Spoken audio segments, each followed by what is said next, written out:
So, good morning, everyone.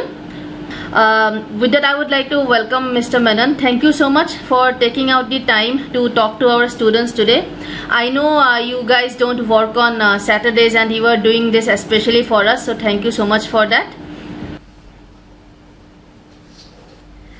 So, Mr. Menon, why don't you, first, start, just tell us a little bit about yourself, and then you can probably, start with your presentation. Thanks, Aramya. And good morning, ladies and gentlemen. Pleasure to be with you. I graduated out of IIM Bangalore. That was long time back. That's the time when, those dinosaurs kind of walked the earth kind of thing, 1980, 82. After that, I worked in industry for about 17 years. My last job was with US West. That was on the mobile space. And then I got into academics. I became a prof in IIMB for about 7 years. Then I was with Indian School of Business, Indian School ISB for about 10 years. And then I came back to IIM Bangalore. So I handled the marketing of all the long duration programs. It's a pleasure to be with you. Now, before I start the session per se, I'm really glad that you kind of tuned into the webinar, and I'll tell you why. I have a point of view, or actually a very strong point of view, which might be counterintuitive to what you feel, okay? My first point, and why I'm really glad about why you've come into the webinar, is because I believe, and I've met hundreds, maybe thousands of students who are applying for various programs. I believe that students who come in for these programs do their research on programs and business schools all wrong. I know that you are putting in a lot of effort trying to figure out which school you want to get to and how you want to prepare and how you do your GMAT and everything. But I have a very strong view out here. My point is like this. See, when you go into understanding of business school, how do you do it? Okay, most of the students, they rely on the internet, they kind of go into the website, they kind of get reviews, and they look at all kinds of data that is available in the net. Unfortunately, much of that data which is available in the net is not very accurate. And even if it is accurate, what really happens is, in the net, these are views expressed by a particular individual that may or may not be encompassing, that may or may not be the right perspective to the program or to the school. Now, okay, the other issue is you study the website. Websites are fine, okay, they give a lot of information, but you got to look behind it. If you look at websites of so many business schools, and let's say you kind of click into, let's say, what kind of placements happen in that school, okay?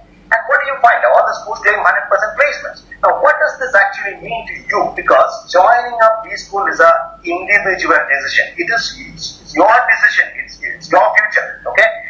And remember, business schools are not one size fits all. Each school has got a different flavor. Before I explain that, let me also tell you that premium business schools are very happy and welcome you to actually understand about us. If you want to come to IIM Bangalore, come over, meet us, meet the students, meet the profs, understand what this EPGP program is all about, and then you will be better placed to take a decision. If you can't do that, at least talk to us on the telephone, talk to students on the phone, and we can facilitate all these points. Okay? Now, so my first submission to you is, please spend more time in diligent research on which school to join. Let me give you an example of how this EPGP and IIMB proposition works. This is a specific program. It's a fairly niche kind of program. We take in only 75 students. Okay. There are business schools which go in for large class sizes. There are business schools that go in for small class sizes. Each of them have their specific advantages, but IIMB very clearly goes for a small class size of 75 students. And what's the rationale behind it? And we've kept the same over years. And what's the rationale behind it? The rationale behind it is that when we see mid-career professionals going in for the MBA program, the compelling reason they have is change. They would like to change their industry, they would like to change their role, they would like to change their location, etc., etc.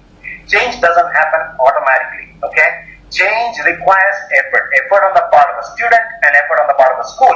Okay, and keeping the class size low, we are able to individually look at each student and where the student needs to go and how the student needs to get into where he wants or she wants to go.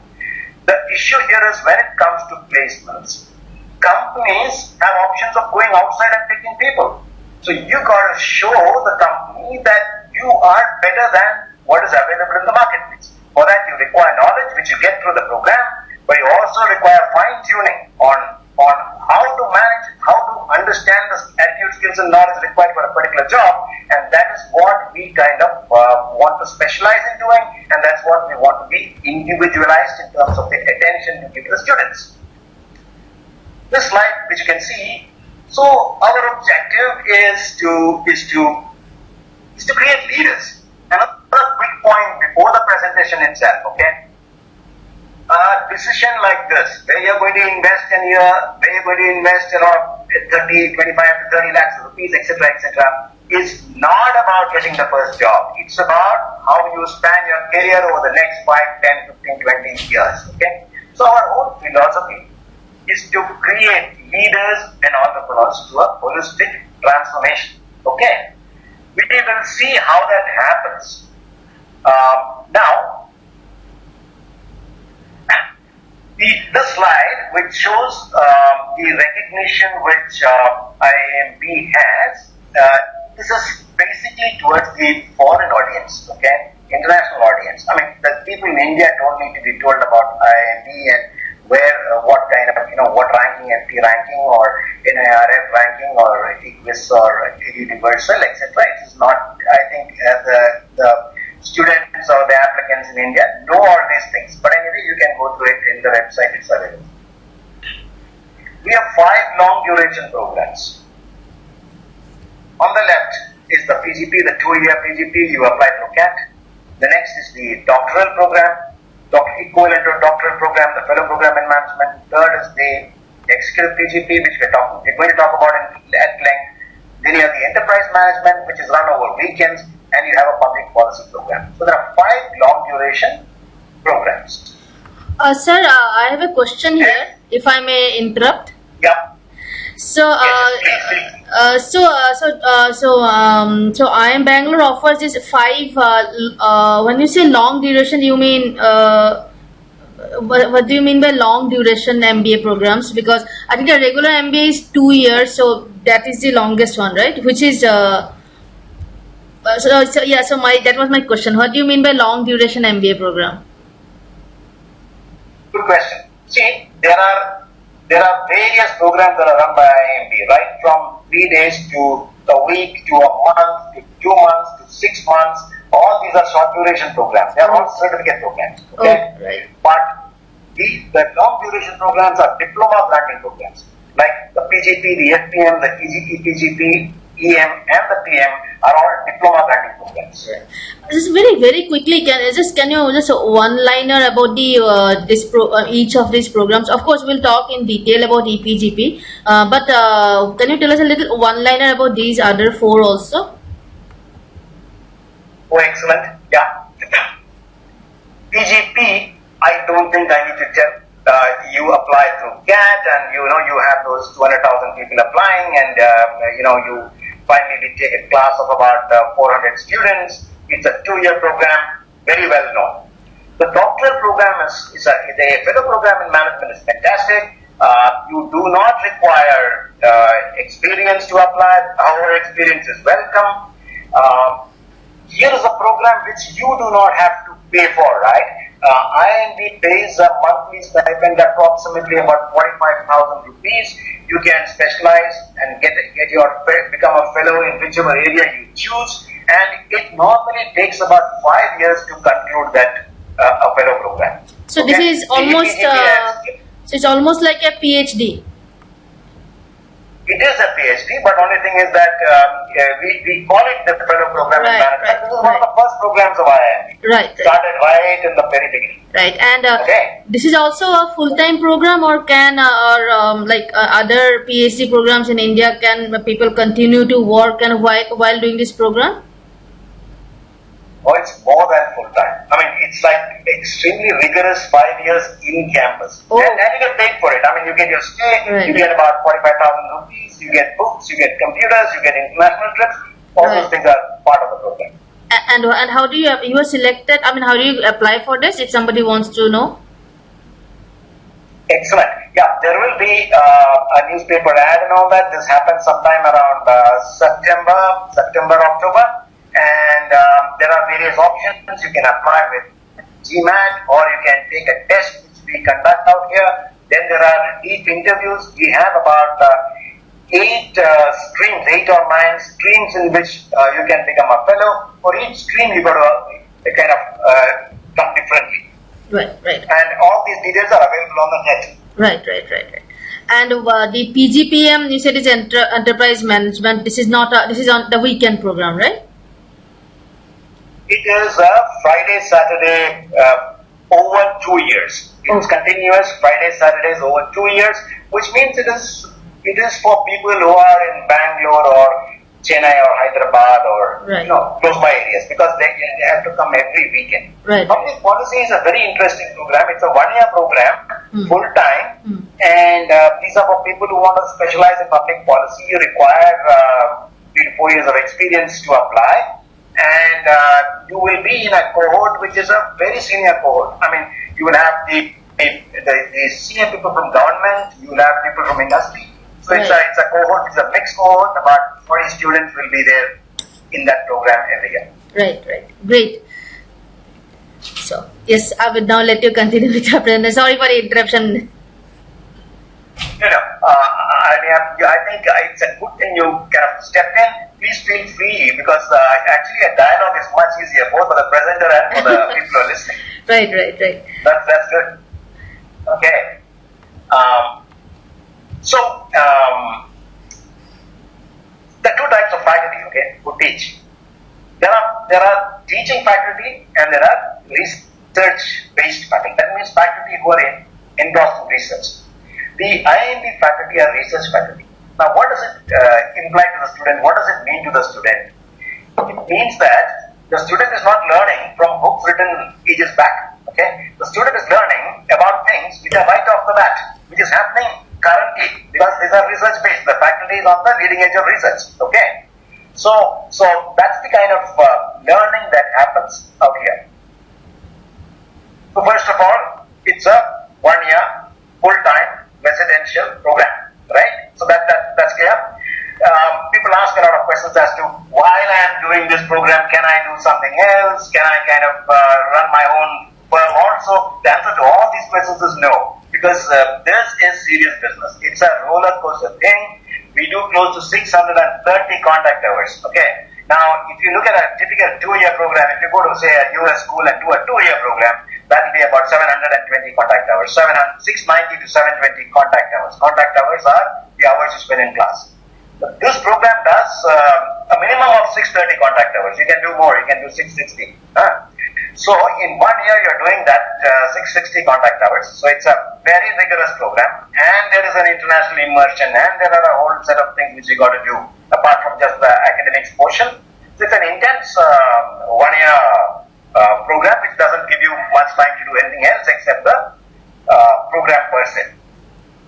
What's the advantage? Why do we think of this 1-year program? Our point is that people who have got more than 5 years of experience, or they have significant experience, one of their prime criteria is to get back to work quickly. They want to get back to work fast. They don't have that opportunity cost of the second year is very high for them. Okay, so that's why we designed this program like this.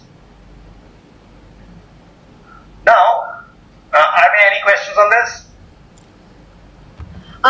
Yes, I'm sure you probably would have covered it later on, but when you said international immersion, that did catch my attention. So my question is that, is that included in the fees, or if I want to go for it, do I have to pay separately for that? Oh, it's included in the fee. Okay, great. It's included. So and as you can see in this slide, you can see that international immersion also. Right. So just to recap whatever we discussed till now, first of all, it's a very exclusive program. We take in only 75 students. Okay. Why we take in 75 students also, we had a small discussion.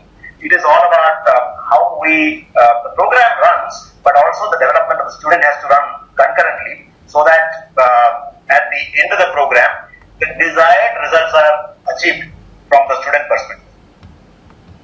So it is broken up into core and electives, 5 terms, 15 core courses you got to take. So all students joining the program will take all the core courses. They have to, because management is an inclusive science, right? I mean, everybody needs to know about marketing, finance, operations, technology, HR, everything. Okay, so that's the core courses. But after you finish your core courses, now this is a very important and unique feature of IIM Bangalore programs. After you finish your core courses, you take electives.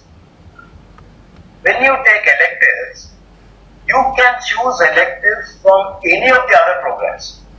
Now, there are designated electives kept in all the other programs, which means, suppose you join EPGP, you can stay with the PGP 2-year class, or you can go and do an elective. Suppose you want to understand world economics, you can take a public policy elective. If you want to go into an enterprise management, which the average experience is about 11-12 years, if you want to go and understand how industry people who are working currently feel and think about certain issues, you can take electives there. So which means you can take electives across these programs. That's a very interesting one. Okay, so choice of electives across the programs. Once you finish your first 2 terms, you go in for international immersion. Now the idea there is that you are going to become global managers. Many of you have traveled, in fact 40% of the people who apply are applying from outside, have traveled and worked outside. But the issue is that we want to be very clear that you are going to work in a global marketplace. So we tie up with business schools in a country of choice, which we decide at the appropriate time for each year. Right now it's South Korea. The current class is going to South Korea. So we tie up with a business school there, and you do courses out there. Okay, you do courses in the sense it's a 2-week span in which you will do courses. You will go and visit companies. You will have the business and government people coming and talking to you. You will understand how a different ecosystem actually works. Okay, and now there is one issue we got to think about. Okay, and in a 1-year program, we do not or cannot include an internship. Correct? See, if you do a 2-year program, you can do an internship. That means you can do the first year course, you can do a summer internship, and then come back to the electives. In a 1-year program, there is just not enough time for you to take that summer break. Okay. An internship is useful because if you want to change industry and all that, you can kind of go for an internship and learn about the other industry you want to join. However, you got enough experience, so we feel that a full-fledged internship is not required. So what we have done is we have given a mandatory comprehensive project. Now, how that works is it works very much like an internship, but you don't have to go to the organization. Okay, you will be working from IIMB. You will be working on a live project from an organization. You will have faculty support, and the organization can give you the PPO or the pre-placement offers once you finish your comprehensive project. It's a new introduction and it's kind of flying well. The class is very diverse. In fact, when you talk about diversity, if you just look at the class a year back, okay, it was about 75% tech dominated. If you look at the current class, it is about 55% tech. Okay, so while tech is still dominant, but diversity has gone up fairly significantly.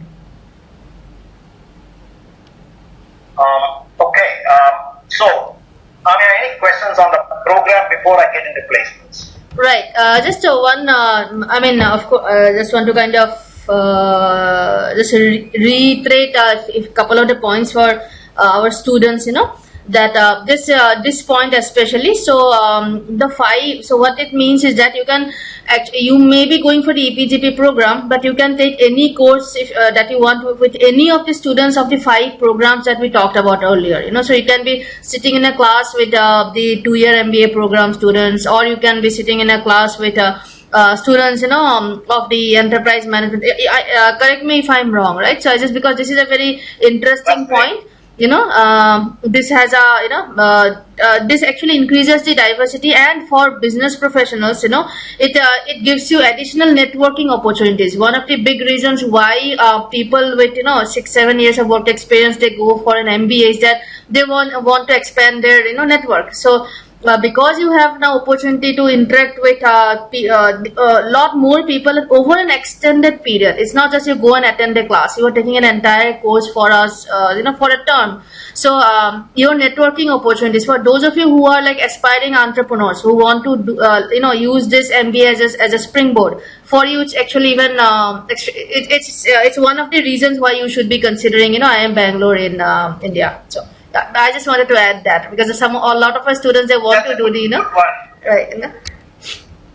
That's very well put. That's very well put, and I can see Rahul has come up with an excellent question. Okay, now this while during the electives you can do the electives from the whole long duration program. The fellow program you cannot, because that's a research based program. That's a doctoral program. Okay, so the classes are kind of individual and very small. So you can't sit on the research on the FPM, but on all the others. Thanks, Rahul. That is a very useful intervention.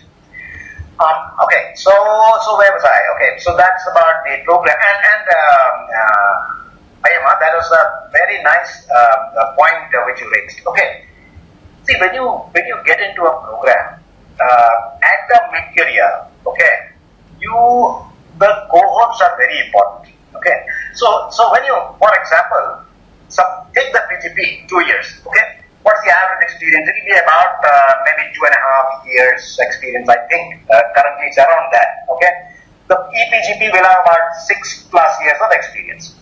Now, in the elective terms, in the PGP, there will be a lot of international students. Close to 100 students come from across all the business schools leading business schools across the world. So you also get to interact with all of them, and you get to understand how that works, etc., etc. Another useful point which was raised by Ayama. See,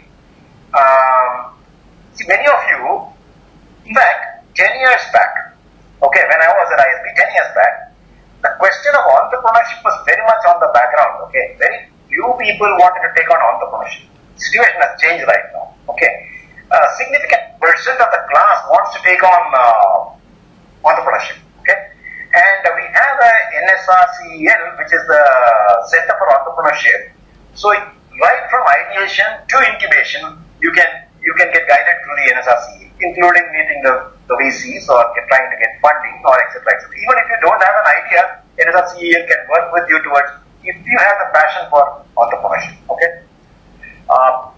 There is there's some just questions. Yeah, right. Just let me pick a few. So Deepika has a question that can we not only specialize only in HR if we want to?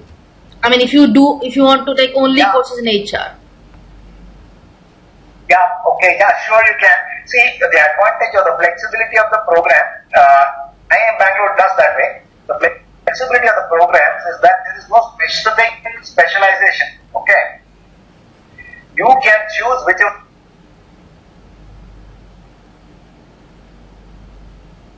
electives you want. So if you want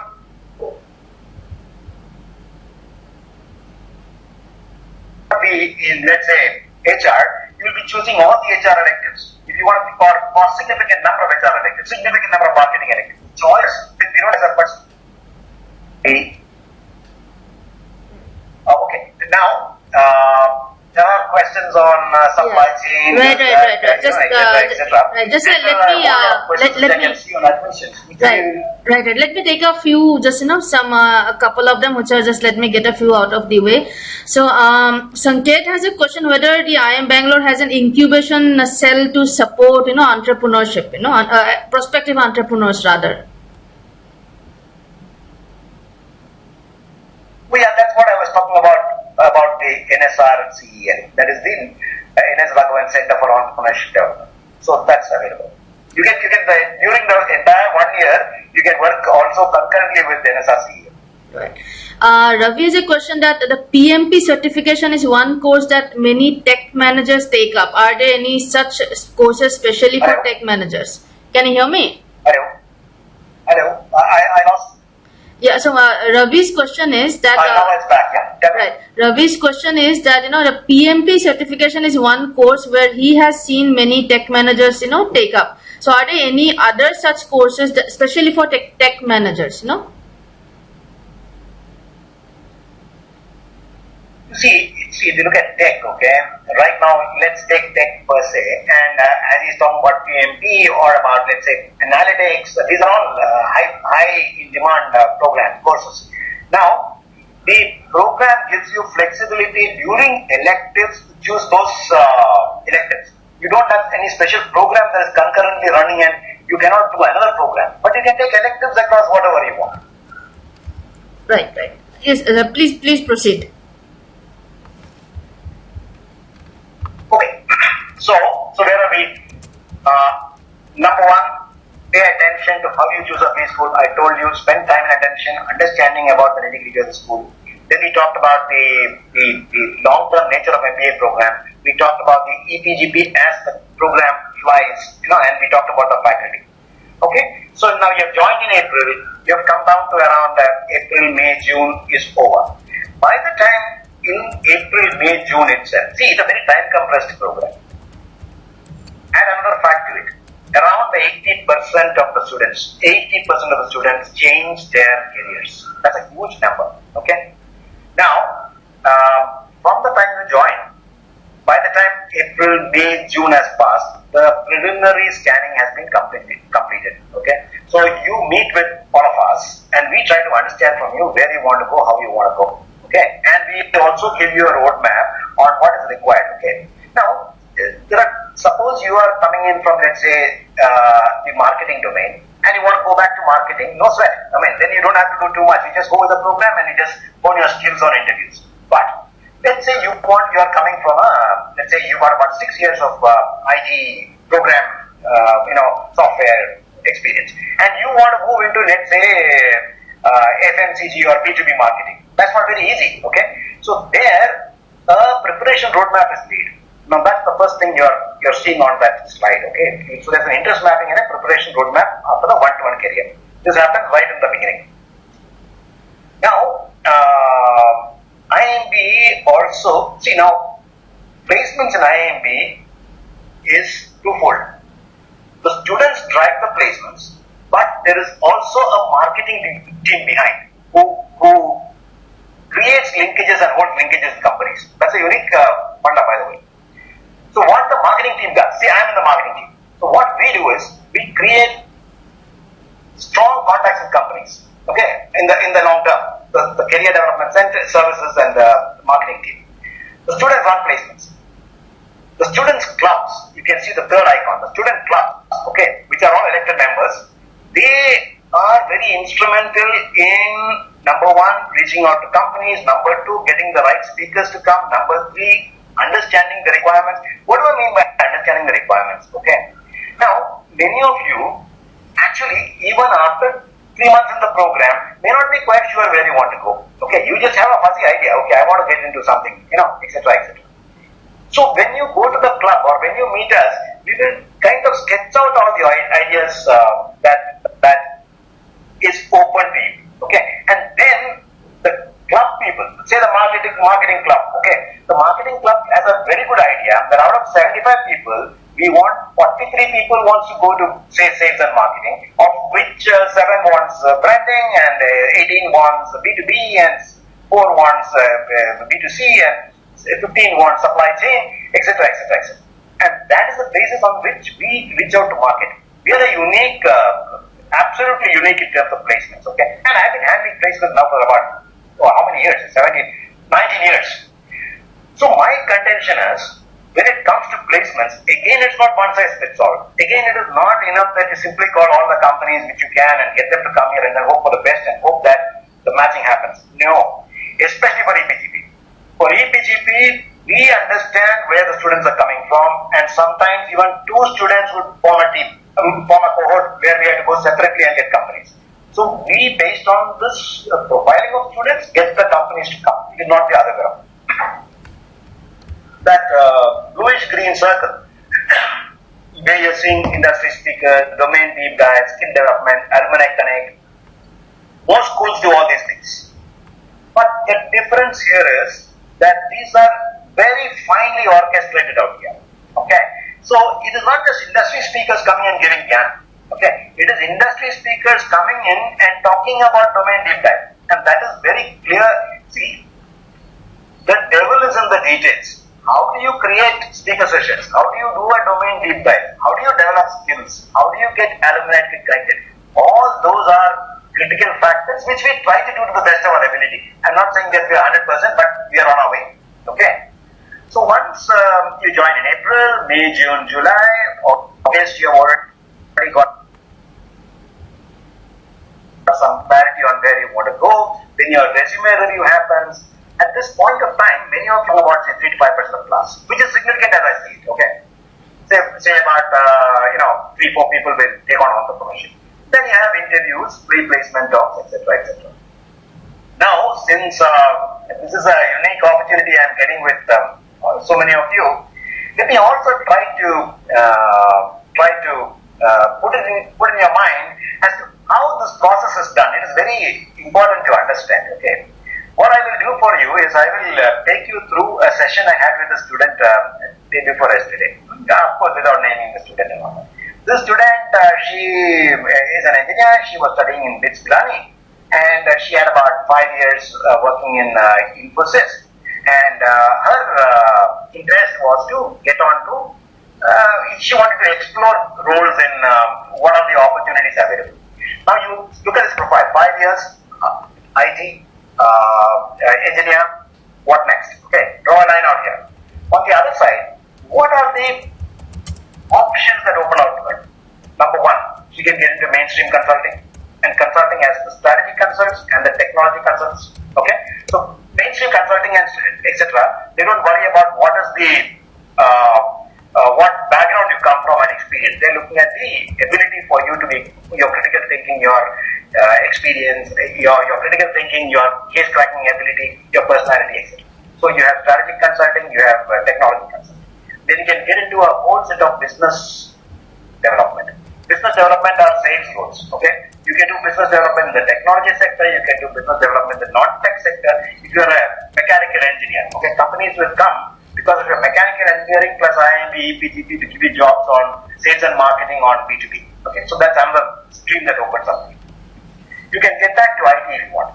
Okay, you can get back to IT in, let's say, senior roles in delivery, KPO, etc., etc. You get roles becoming executive assistants to CEOs. Okay, that's another kind of role that open up for you. You can go into the e-commerce domain. Okay, the Amazons, those companies come and hire a lot on e-commerce domain. Okay, so you see, if you draw a decision tree, you will end up with about 18 to 20 options that you can choose from, and then sitting across the table, say you and I can sit and we decide on what are all the options that you really are passionate about and how you go about doing it. So that is the process which we adopt. Okay. So here, just what is next? Right. Oh, right. Okay. Okay. Yeah. I just had I'm not. Sorry, I missed. Right. I missed you there. No, that's okay. That's okay. I think this is in our next slide anyway. So this is the placement statistics of the this latest batch, right? Yeah. This recruiters is actually, as far as I am concerned, I don't pay a lot of attention to this set of recruiters because as I said right in the beginning, our strategy is get the appropriate recruiters. There is no point getting all recruiters. It depends on the class. So the kind of recruiters we'll be getting will be dependent on the kind of class we have. If you get it, suppose there are more people from who want to go to marketing, then we have to get more recruiters from marketing. So it's not a simple thing. But having said that, most recruiters who come are really good companies. I think that's the I think that is the luxury of being IIM Bangalore, that the recruiters come to you, depending on the type of students that you have, instead of students having to choose from whichever company comes, right? I believe that is one of the advantages of being. That is it. My entire philosophy is, here is this mid-career student. He is coming into the program. He wants to change. And how do we facilitate change? So that's the issue which I am kind of struggling with. And I am kind of spending a lot of energy on. So which means we have to understand the students, understand the cohort, understand the class, understand which recruiters we should get, right, understand how many jobs have to be there, and then work. It's very interesting.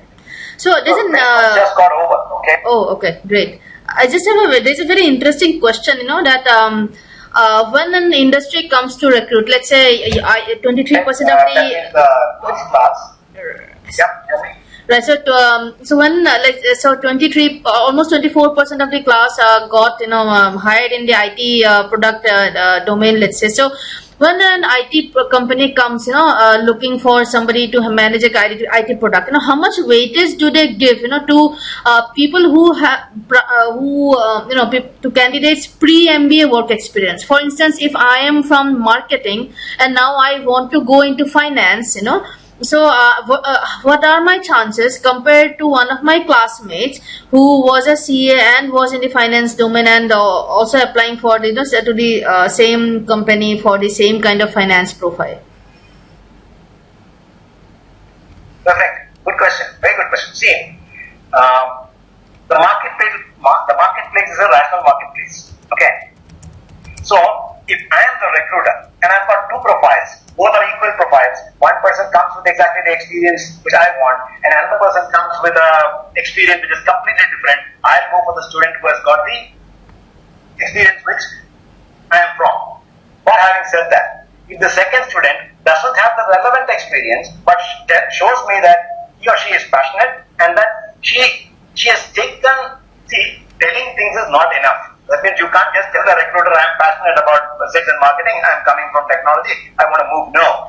You got to tell me, what have you done in this 1 year to demonstrate your passion about it and your understanding about the program. So that is why I'm saying that this entire learning and development piece which we are doing, apart from the flow of studies, is a very critical part. In that, here's the story, okay? Last year we had a student, he came in from Tata Steel, okay? He had 5 years of experience in operations and manufacturing in Tata Steel. What did he want to do? He wanted to get into preferably into an oil FMCG downstream company.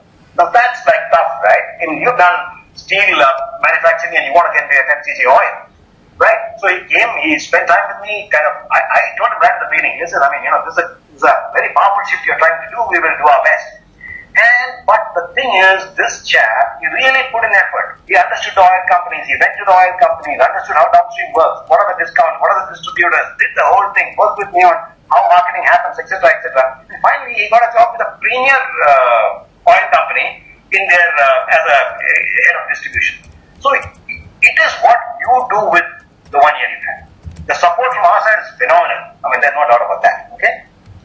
Armia, is that answering your question? Yeah, so from what I understand, just to summarize, is that that your pre-MBA work experience is not as significant as what you have achieved and done during that 1 year of the MBA, right?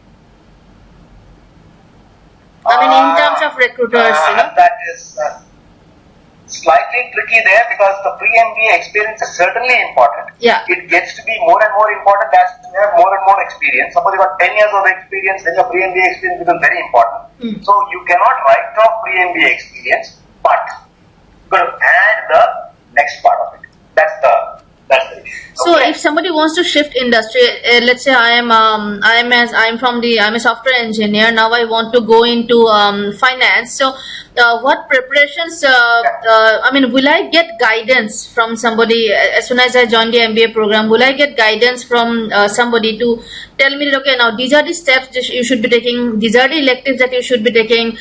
These are the immersions that you should be doing if you want to shift your industry, post the MBA. I've lost your voice bit. Can you hear me? Yeah, absolutely. Yeah, I can hear you, and I got a question. Okay.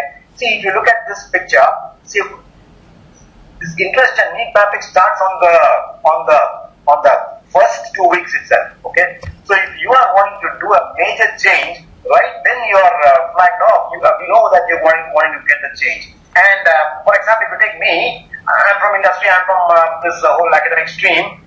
I almost spend one-on-one time with every single one of the 75 students, or at least the majority of the students who come in, especially those who want to make these big changes. And we really drill down. We have a whole organization which drills down on what steps need to take, what kind of elective, what kind of industries that you got to kind of really pay attention to, which what are the kind of. So we really go into detail because we want to see that. Right. But having said all that.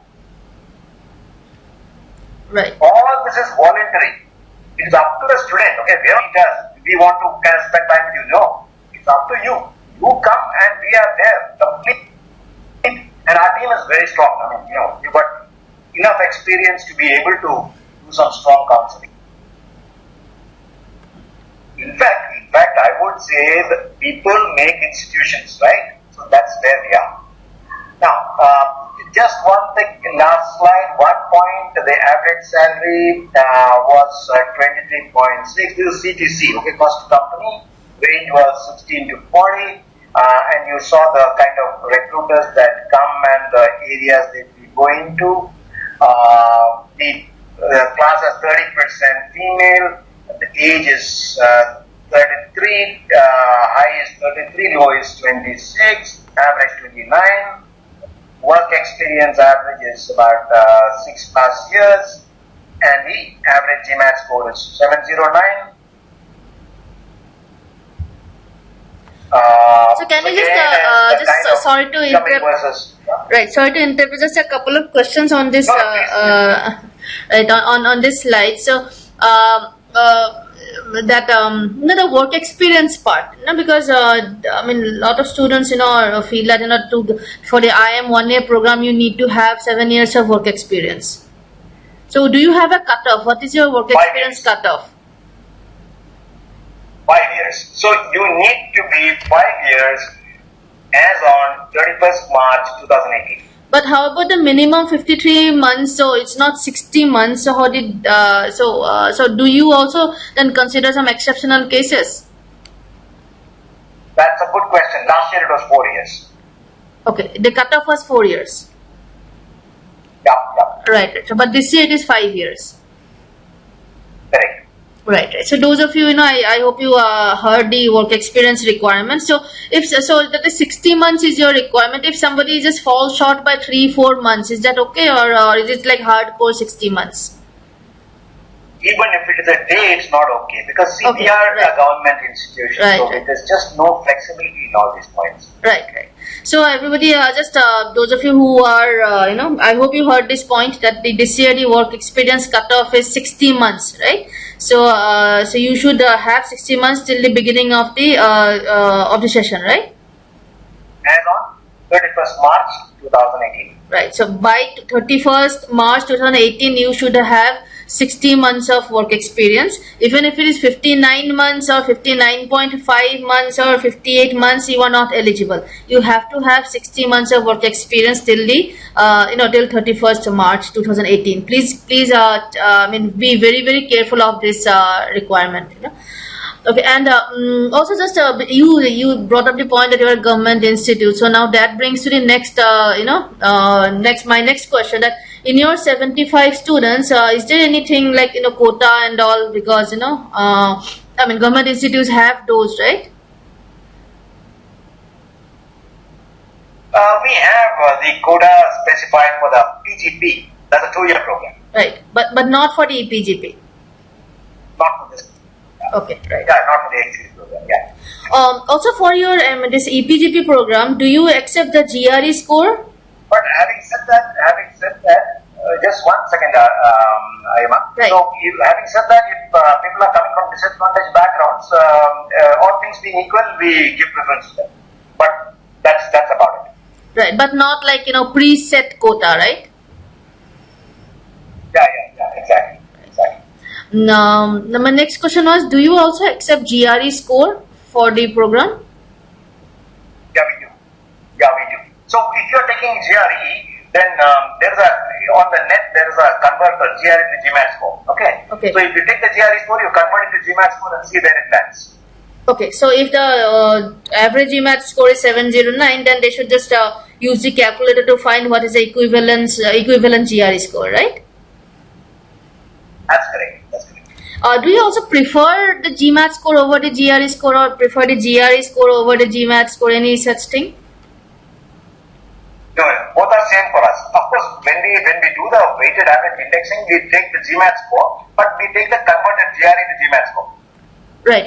So you convert the GRE to a GMAT score, and then you compare the applicants, right? Yeah, that's it. Okay, right. So Ravi, I think you missed our conversation. So the average GRE score is that you just take this 709 GMAT score, convert it to the equivalent GRE score. The converter is available on the ETS, on the website of ETS. The ETS GRE, the converter is there.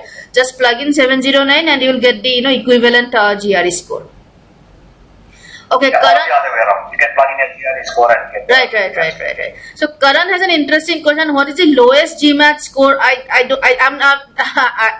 Would you remember what is the lowest GMAT score of the current class? For the current class, it was 680 or 690. I think the 690 or 680, one of the two.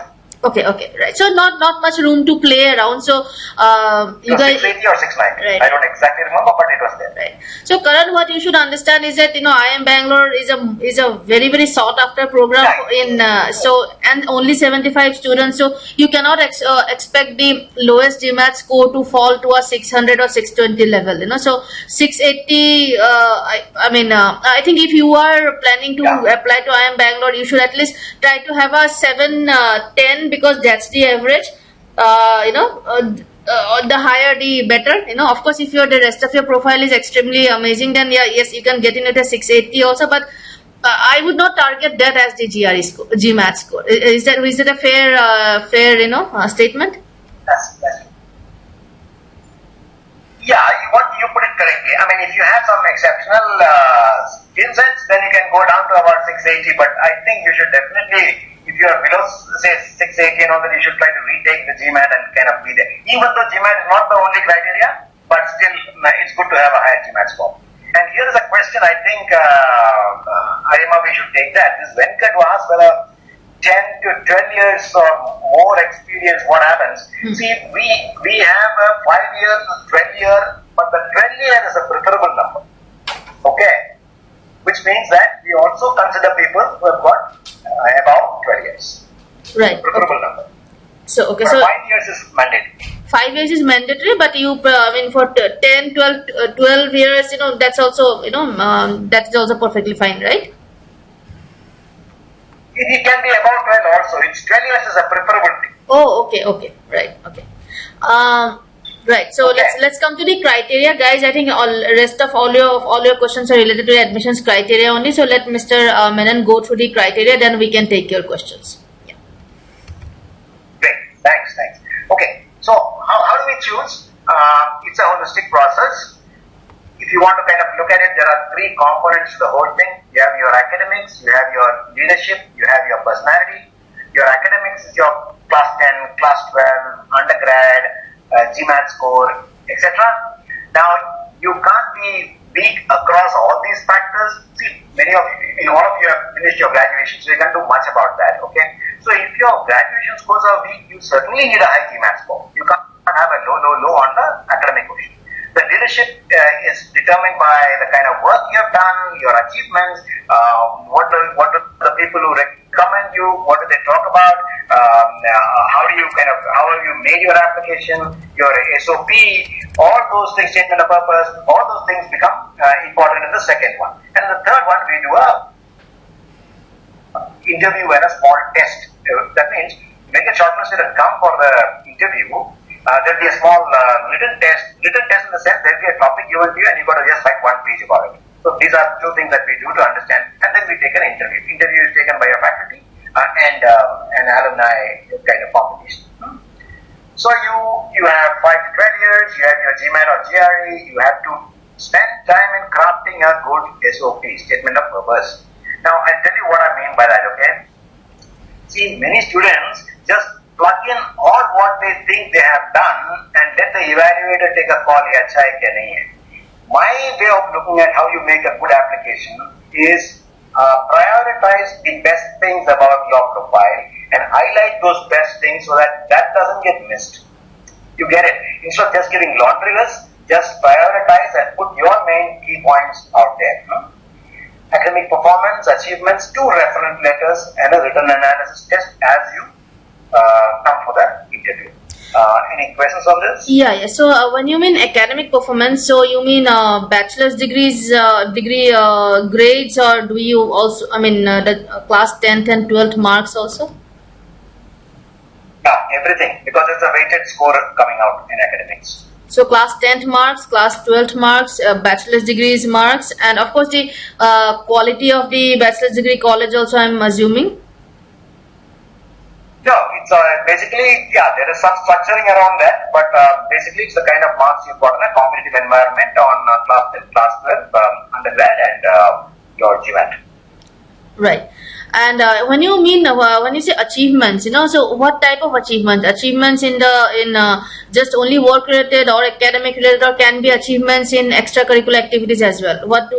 How would you define achievements? It can be anything. It can be anywhere. Okay. So that's why I said when you sit to make your application, you got to sit down and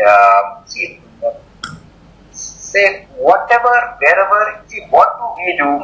We are trying to select potential leaders. And how do we select potential leaders? So if you have shown leadership traits in the past, we feel that you will be showing leadership traits in the future.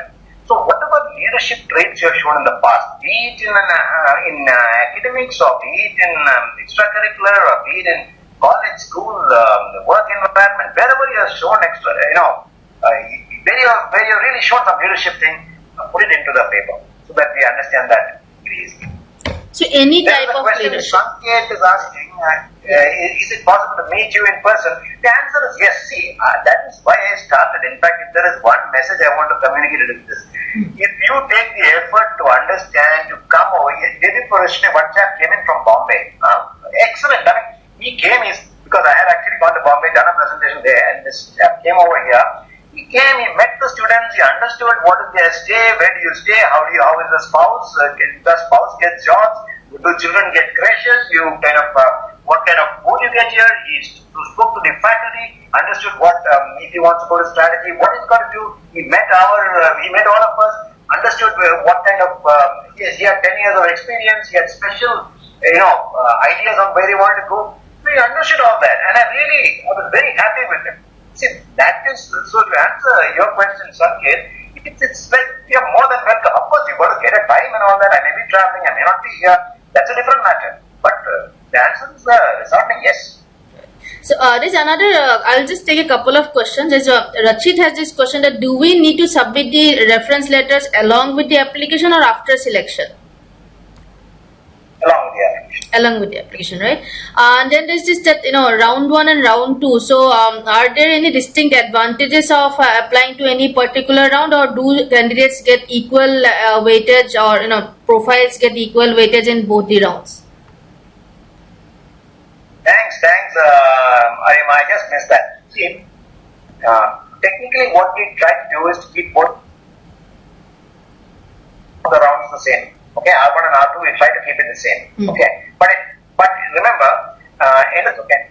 So if you apply to R1, the entire choices, all 75 slots are open, right? And the competition amongst round 1 and R2 will be much higher competition. Because that's how the psych works, right? If I got to submit a case analysis, I submit on the last day. So people will end up putting many people more will be putting the application round 2. So definitely round 1 is a better place to be in terms of getting a choice, more of, let's say the probability of getting in is definitely better round 1. Right. And this is just. But having said that, let's be very clear. Both round 1 and round 2 are created for giving equal choice. We give round 1 offers, we make the wait list for round 1, we give round 2 offers, make wait list for round 2, we merge round 1 and round 2 wait list, and then give the final offers. So technically, don't be too bothered about it. Apply when you are ready, okay? If you are ready at round 1, you got a GMAT score, you got your letters of recommendation, everything, definitely apply on round 1. But if you feel that I need another month or 2 to prepare for my GMAT, I don't want to rush it, you should do that. So don't get stampeded into applying to round 1. Apply when you are ready for it. So let me put it, so it's like, it's better to apply with a higher GMAT score and stronger application in round 2 than a lower GMAT score and a rushed application in round 1, right? Absolutely correctly. Yes. Right. Just couple of more questions.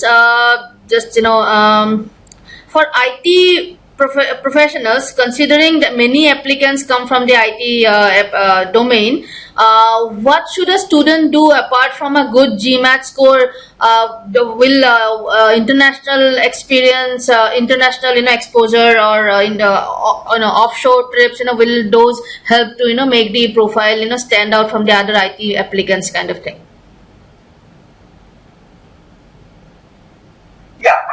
This is another myth that is going around in the country for sure. Okay, that if you're an IT student, it is very difficult to get into a program. Actually, it's all wrong. Okay, I'll tell you why. Okay, even in a small program like ours, in a very niche 75 student program, around 50 to 60% of people are coming in from technology only, IT and LI. Okay, so what's happening is the pool is reflective of the class, or the class is reflective of the pool rather. Okay. So that's the first point. The IT people have nothing to fear because the number of people getting into IT will be almost similar in terms of number of people getting in from other places, except there could be some diversity, some preference on some diversity. That is number 1. Number 2 is that when you apply from IT, and this is common to IT and others also, you got to make a good application. You got to get the right reference. For example, take references. Okay, 3 criteria for reference. Number 1, the reference must be from someone senior to you. Number 2, it should be somebody who knows your work well. And number 3, and this is a very interesting criteria for any business school, okay? The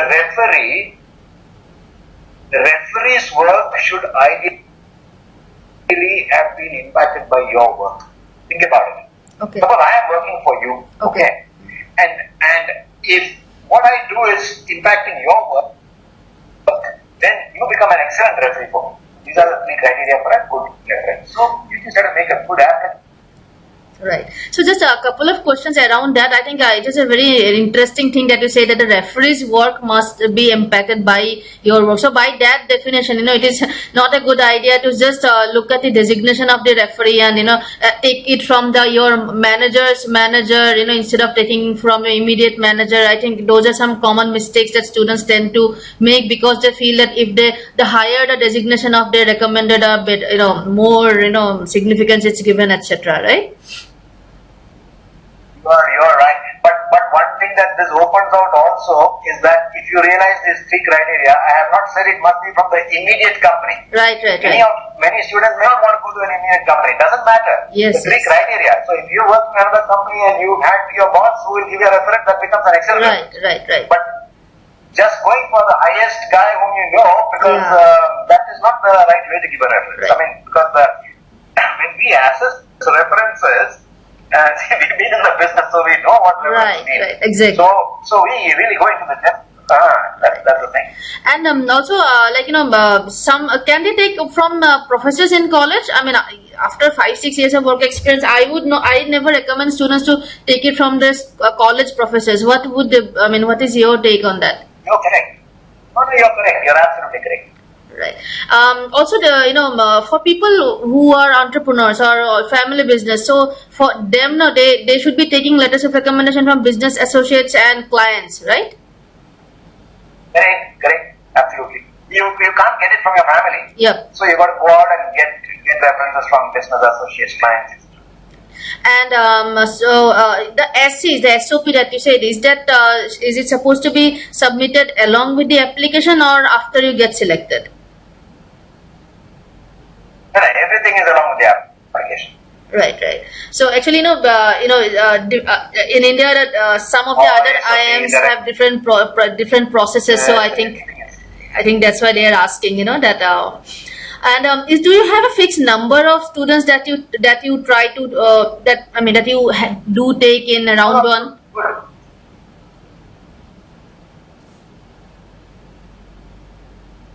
So is it like that there is a fixed number of students that you do take in round one, like 37 or 38 or Yeah, enough.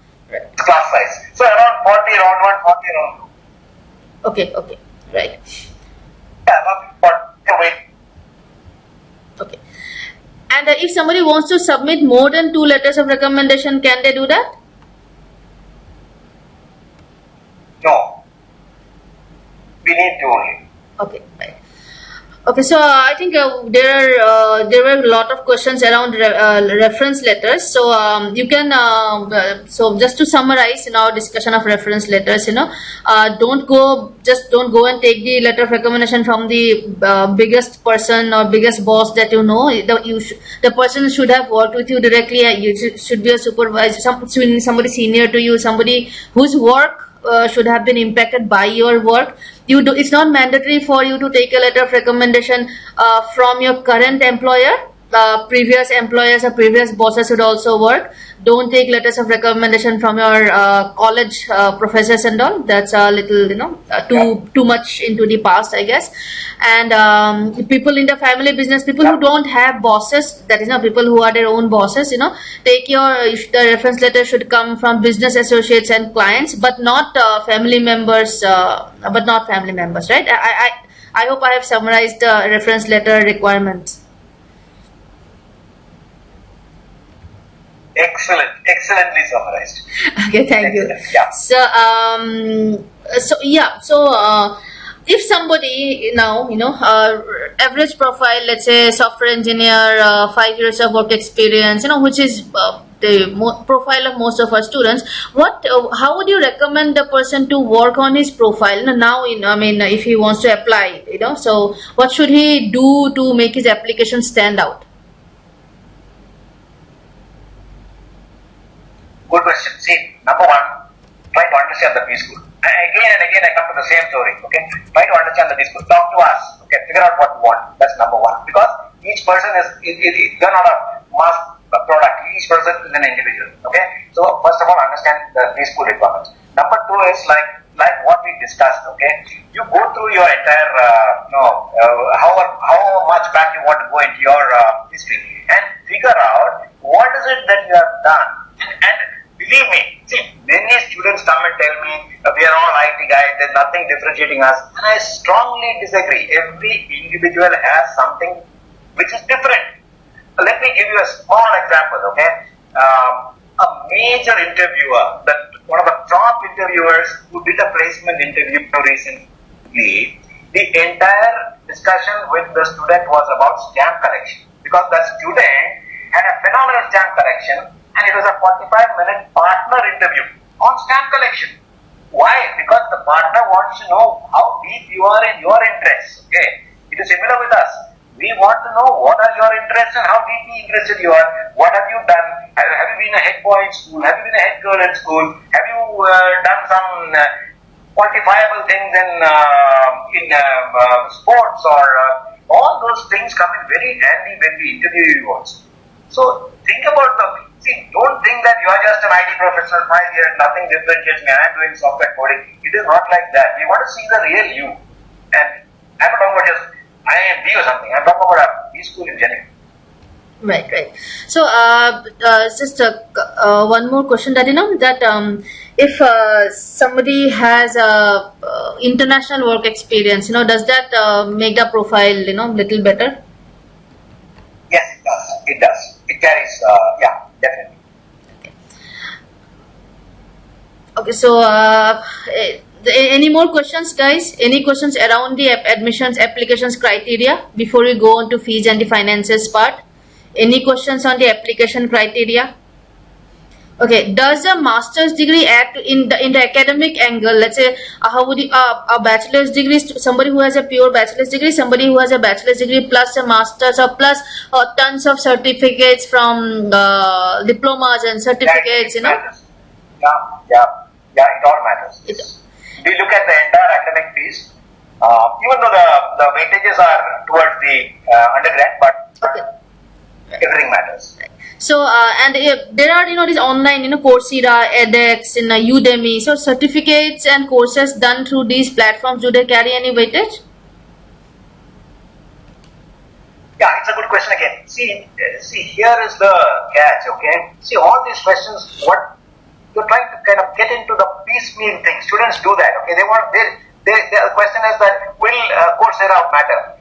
See, Coursera may or may not matter. Okay, it does actually. But the issue is how you build your profile matters. Exactly. See, if you're saying you're a marketing person, you have done this, you've also done so many programs in Coursera, showing this. So what does it mean to me? It shows me that this person is really kind of demonstrating what he is kind of claiming. So how you build your story is the most important thing. And as you build the story, the Coursera can be a very important component or a very light component. Right. It depends on how you position. It is not the product alone. It is not that you have done your PMP certification or you have done your business analytics. It is how you build the story. And that's very important. Right.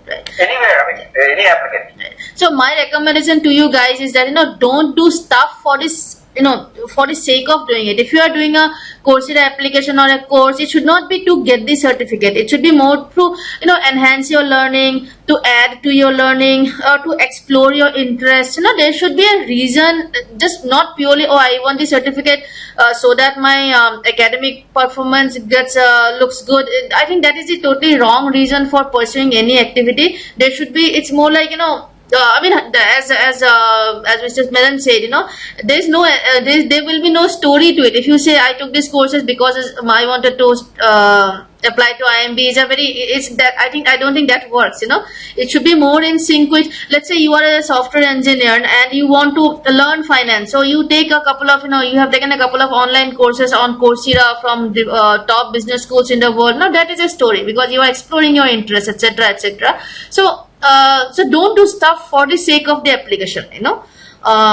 Do stuff for yourself or to explore your own interest or to enhance your learning. Yep. Okay. Sanket's question is is destinations by Epic Society like blah blah blah considered acceptable in India?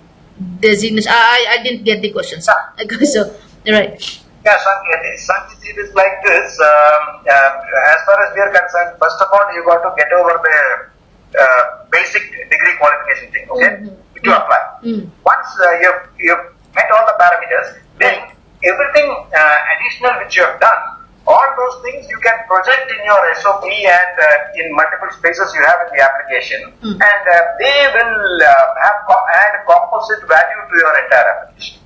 So let's say I have done a bachelor's degree in English honors and I have got a 60%, which is supposed to be good. So how and then there is my competitor, somebody applying to this to IIM Bangalore with he's an engineer and has a 85%. So will I be given my due? Will I be given the consideration for the fact that I got a 60% in English literature? Yeah, this is a very, very good question. Very good question. See, I'll tell you why this is a very good question, okay?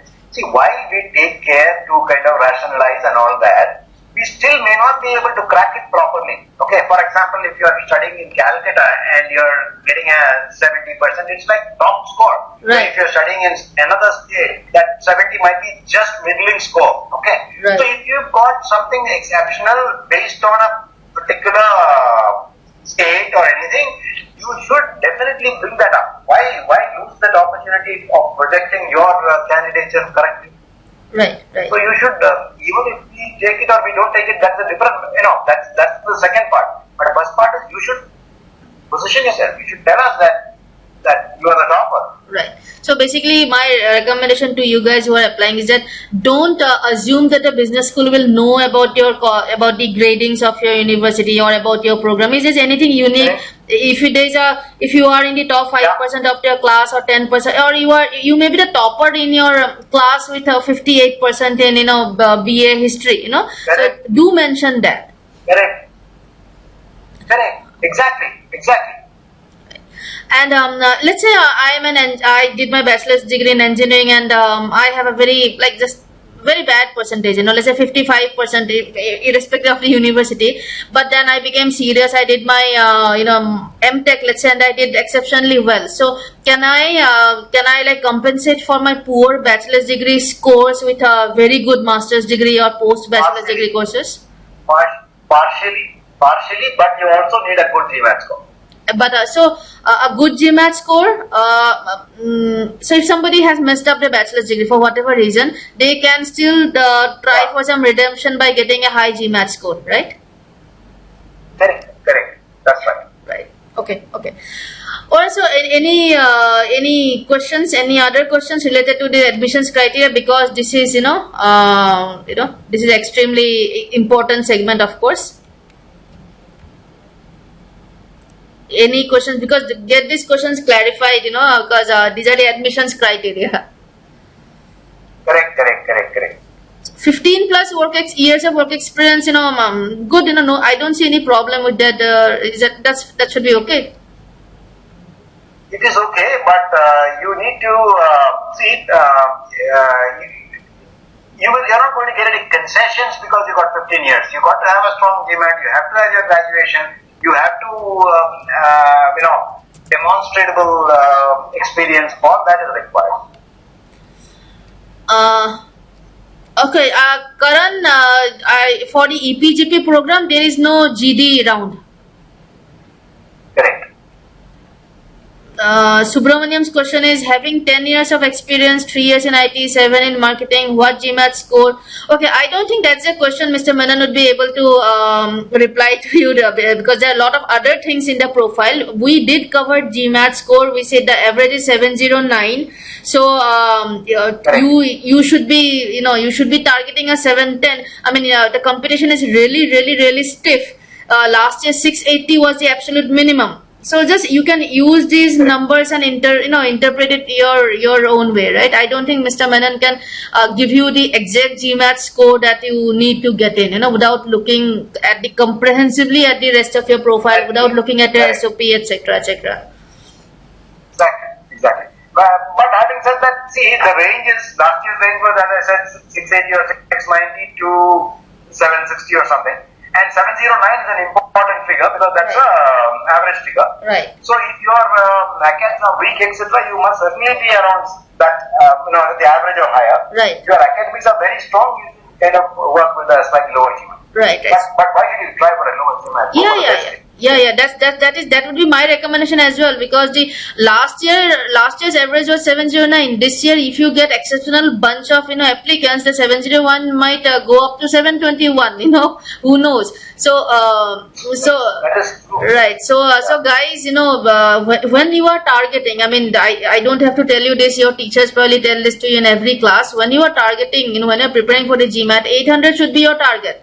Don't target a 680 or 690. Target 800, you might be able to get a 740 or 750. So, let's not compromise on the GMAT score. That is the only component, that is in your hand right now. Your academics are gone. No point worrying about whether they were good, bad. But one piece of good news is that you can compensate for your academic record. If you don't think it's good enough, you can compensate for it with a strong GMAT score. So, focus on your GMAT, So, just don't worry about your academics. You can't change it. So don't worry about it. Do whatever best you can in your GMAT. Right.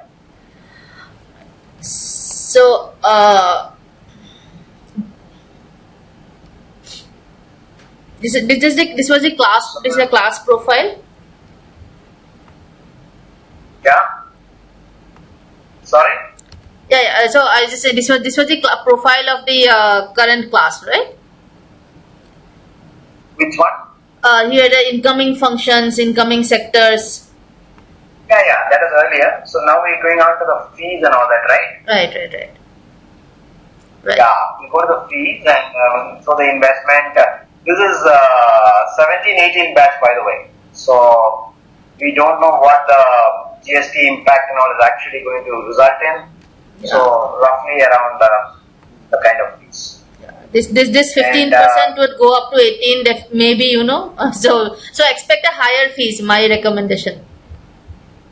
That's correct. I think it will go just 27.9. This includes, as you asked right in the beginning, it includes that immersion also. Right. Based on actuals. Right.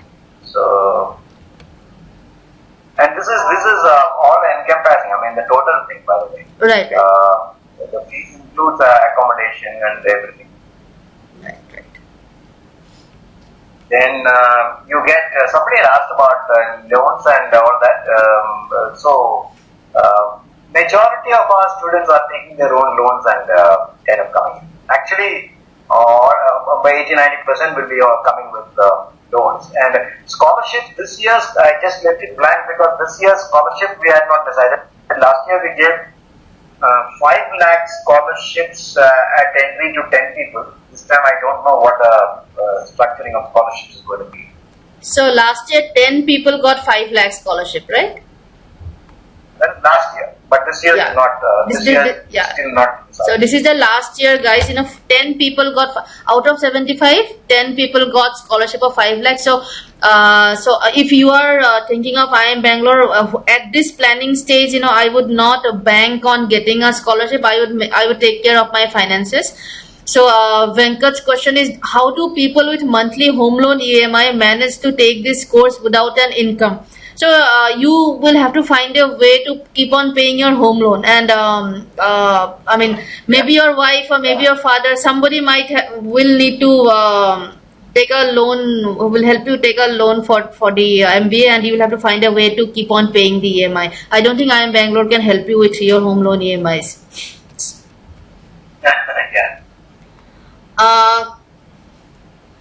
Okay, interesting question. So, 2 rounds. So, is there? If I'm applying in round 1, are my chances of getting the scholarship increase better than in the if I apply in round 2? Both rounds you can get scholarships. You can get it in round 1 and round 2. So depends on how you perform.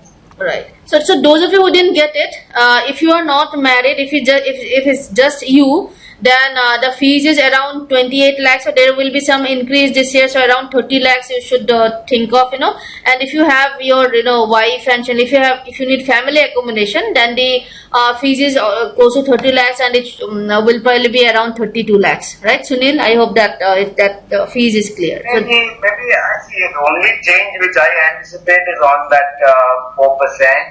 So the individual might go up to about 28.5, 29.